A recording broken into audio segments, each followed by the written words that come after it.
everyone. I wanted to discuss augmentative and alternative communication methods today. One of those methods that I wanted to talk about is called Sono-Flex. It is an app for the iPad.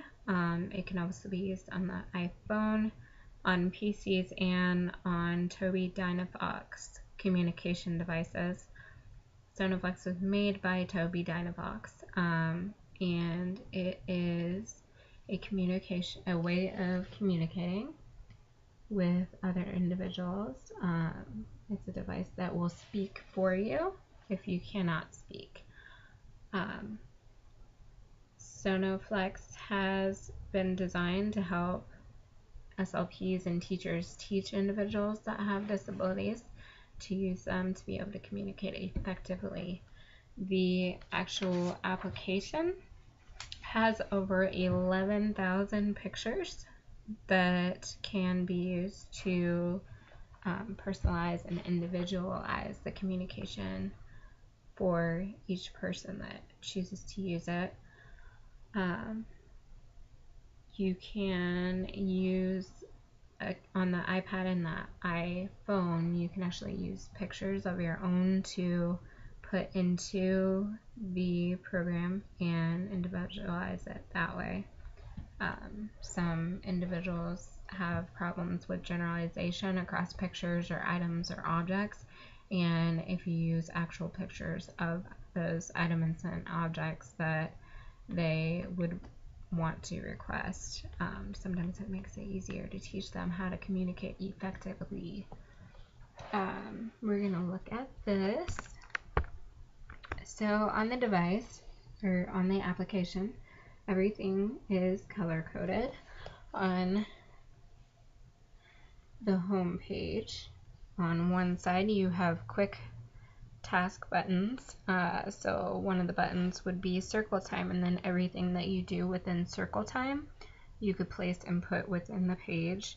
You can also scroll over so that it has more tasks. These buttons are blank, probably so that you can personalize them. And then you hit the home button. On the home page, there are frequently used words in the middle that are words that people use a lot. So I want, and then it will speak for you.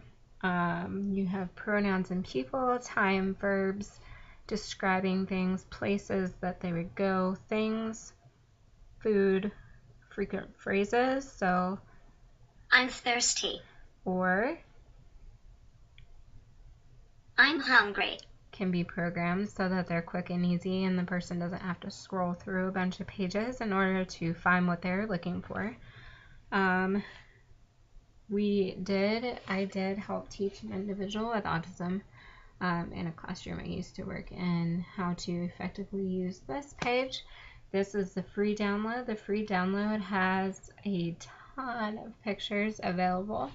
And the actual app, I'm not quite sure what it costs, but it is very much worth the cost. However, the free version has enough information in it and pictures available that I don't think you would need to purchase the full one unless you want to personalize it per se.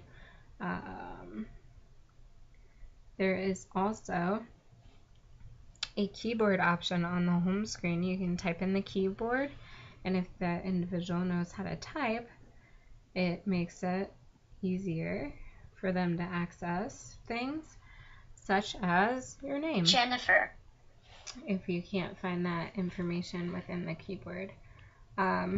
There's a history button that shows certain things that you've used within the last 30 minutes, used today, used earlier, and you can go back into that and find things. It's another quick finding way. And then there's quick phrases. Hi, my name is I'm sorry. Ooh, I don't want to. that's a very good one. And there's also silly ones like Awesome. And like all the other pages, you can scroll over Ready, set, go. and find that information if you need to. Under the things, there's pages and pages of pictures that you can look through to find information. You always hit the home tab to go back. Food and eating, there's a lot of different choices on all of these pages. It's kind of hard to see on the screen. But overall, I think Sono-Flex is a great way to help teach individuals with autism how to communicate effectively. Now, it is out of a huge field of objects, so they would have to be strong in attending as well as fine motor skills to be able to flip through and use their fingers. There's a lot of fine motor skill action when it comes to applications and stuff like that. But it is a great way to communicate, and I am seeing it work.